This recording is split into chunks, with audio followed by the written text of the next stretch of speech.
হাসিনার পতনের পর যে নির্বাচনকে আমরা প্রথম অবাধ নির্বাচন বলে ভাবছি, তার পথে গিয়ে হঠাৎ দেখছি রাস্তাটাই অস্থির। নতুন বছরের শুরুতেই ঢাকায় জাতীয়তাবাদী স্বেচ্ছাসেবক দলের এক নেতা গুলিবিদ্ধ হয়ে নিহত হওয়ার খবর আমরা শুনেছি। তার কিছু আগে বর্ষা অভ্যুত্থানের সময় সামনে থাকা যুবনেতা শরীফ ওসমান হাদির হত্যাকাণ্ড দেশজুড়ে সংঘর্ষ ও নিরাপত্তা উদ্বেগকে আরও তীব্র করে তুলেছে। এইসব ঘটনার ছায়া নিয়েই 12ই ফেব্রুয়ারি ত্রয়োদশ জাতীয় সংসদ নির্বাচন, আর একই দিনে জুলাই জাতীয় সনদ নিয়ে গণভোট।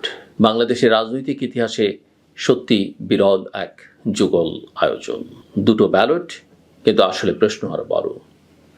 সংসদ নির্বাচনে কারা ক্ষমতায় যাবে সেটা যেমন নির্ধারিত হবে, তেমনি গণভোটে রাষ্ট্রের ভবিষ্যৎ কাঠামোর একটা নৈতিক রাজনৈতিক ম্যান্ডেটও চাইছে অন্তর্বর্তী সময়ের নেতৃত্ব। গণভোটের সঙ্গে জুলাই সনদ জড়িয়ে আছে প্রধানমন্ত্রীর মেয়াদসীমা, আনুপাতিক প্রতিনিধিত্ব, নির্বাহী ক্ষমতার লাগাম, ক্ষমতা কেন্দ্রীকরণ ঠেকানোর নানা সুরক্ষা।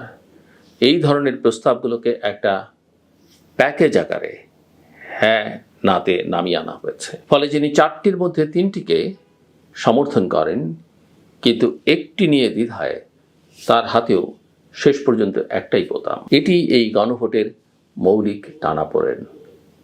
জটিল সংস্কারকে এক লাইনের রায় চাইছে রাষ্ট্র, অথচ ভোটারের মনোজগৎ এত সহজ। তাই নির্বাচন যত কাছে আসে ততই সন্দেহ, পাল্টা সন্দেহ, ষড়যন্ত্র, ভাষা, বাধা দানকারী খোঁজার হুড়োহুড়ি সবকিছু গরম হয়। গরম হয় মাঠ, গরম হয় থানা, গরম হয় সামাজিক যোগাযোগ মাধ্যম। আর এই উত্তাপের মধ্যে সহিংসতা কেবল সম্ভাবনা থাকে না, ঘটনা হয়ে যায়। যেমন আমরা সাম্প্রতিক হত্যাকাণ্ডগুলোতে দেখছি। নির্বাচনী নিরাপত্তা এবার শুধু আইন শৃঙ্খলার প্রশ্ন নয়, এটা রাষ্ট্রের সক্ষমতার প্রশ্ন।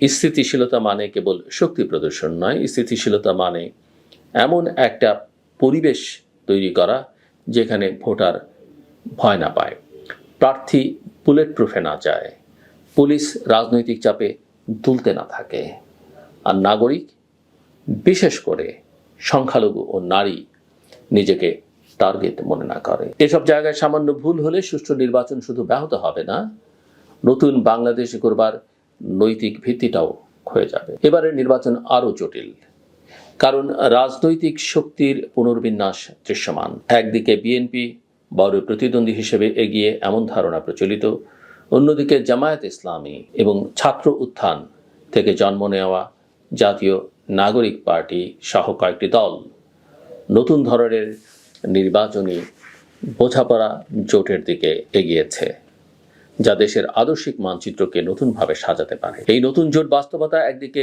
রাজনৈতিক প্রতিযোগিতাকে বহুমাত্রিক করতে পারে, আবার অন্যদিকে ধর্মীয় রাজনীতির কঠোর স্রোত যদি রাষ্ট্রনীতির কেন্দ্র হয়ে ওঠে বা কেন্দ্রে উঠে আসে, তাহলে নারী অধিকার, সংখ্যালঘু সুরক্ষা এবং সামগ্রিক নাগরিক স্বাধীনতার প্রশ্নগুলো আরও চাপের মুখে পড়তে পারে। গণতন্ত্র তখন কাগজের সংখ্যার খেলা হয়ে থাকে, কিন্তু জীবনে অধিকারের গ্যারান্টি হয়ে উঠতে পারে না।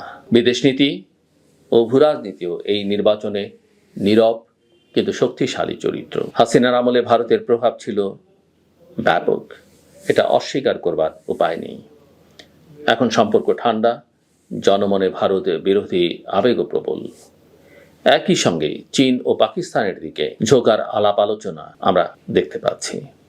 বাংলাদেশ যদি সত্যি আঞ্চলিক প্রভাবশালী হতে চায়, তবে তাকে আবেগের কূটনীতি নয়, ভারসাম্যের কূটনীতি শিখতে হবে, যেখানে জাতীয় স্বার্থ থাকবে